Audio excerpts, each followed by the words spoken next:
कहानी शुरू होती है एक फौजी से जो कि छुट्टियों पर है और फॉरेन टूर पर है। वहाँ उसे एक लड़की पसंद आती है प्रिया। वह उससे शादी तो कर लेता है मगर कहता है कि मैं तुम्हें अपनी माँ से मिलवाऊंगा और हम उनके आशीर्वाद से दोबारा शादी करेंगे। तब वो प्रिया को लेकर घर पहुँचता है और माँ से मिलवाता है और अपनी माँ से कहता है कि माँ मैं इससे प्यार करता हूँ और शादी करना चाहता हूँ। मगर माँ कहती है कि ठीक है बेटा। तब वह उसे वही छोड़कर वापस फौज में चला जाता है। अब माँ नहीं चाहती कि प्रिया उसकी बहू बने। उसकी माँ प्रिया से कहती है कि प्रिया तुम्हें अगर मेरे बेटे से शादी करनी है तो मेरी एक बात माननी होगी। प्रिया माँ से पूछती है कि वह बात क्या है माँ जी। माँ कहती है तुम्हें मेरे बिजनेस पार्टनर से संबंध बनाना होगा। प्रिया मना कर देती है तो उसकी माँ उसे मरवा देती है लेकिन प्रिया मारती नहीं है और उसकी माँ को लगता है वो मर चुकी है। अब जब फौजी वापस अपने घर आता है और माँ से पूछता है कि प्रिया कहाँ है तो वो कहती है कि प्रिया अपनी दोस्त की शादी में गई है। कुछ दिनों बाद फौजी को फोन आता है अपने पिता मर चुके हैं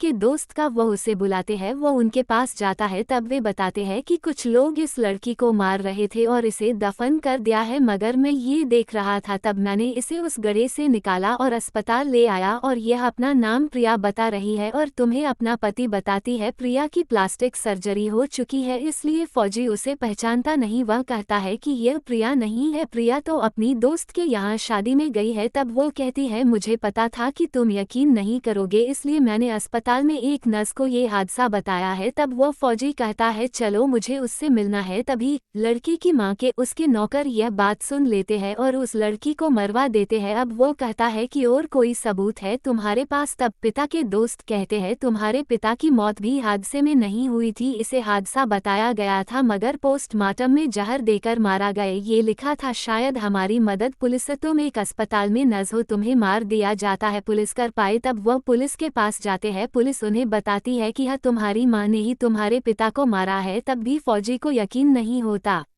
वो कहता है कि प्रिया तुम मेरे साथ रिया बनकर मेरी माँ से मिलने चलेगी और वहाँ से सबूत दिलवाएगी मुझे, तब मैं शायद यकीन कर पाऊँ। मगर फौजी की माँ को पता चल चुका था कि प्रिया जिंदा है और उसने प्लास्टिक सर्जरी करवा रखी है। तभी वे दोनों वहाँ पहुँचते हैं और अपनी माँ को बताता है कि माँ ये रिया है जो कि हमारा बिजनेस संभालती है, फॉरेन वाला, और यह और कोई नहीं अपने बिजनेस पार्टनर की बेटी है। तभी वहाँ माँ का पार्टनर वहाँ आ जाता है और कहता है कि यह मेरी बेटी नहीं है, मैंने तुम्हें बताया था ना कि वो प्रिया जिंदा है, वो और कोई नहीं प्रिया ही है। इतना कहते ही प्रिया को बंदी बना लेते हैं और उसका बेटा फौजी कहता है कि इतना बड़ा धोखा क्या, इसका मतलब तुमने ही पिताजी को भी मारा था। वह कहती है हाँ वह मेरे और पार्टनर के बीच में आ रहे थे इसलिए मैंने उन्हें मरवा दिया। इतना कहते ही फौजी विरोध करता है और फौजी पर पार्टनर गोली चलता है। तभी उसकी मौतने में वहाँ पुलिस आ जाती है और उसे गिरफ्तार कर लेती है। कैसा लगा मेरी कहानी का पार्ट 1? तुमने कहा कि तुम नर्स का रोल निभाना चाहती हो लेकिन नर्स का रोल बहुत छोटा है और फौजी की मां के लोगों ने नर्स को मार दिया है, तो क्या कहानी का पार्ट 2 सुनना चाहती हो?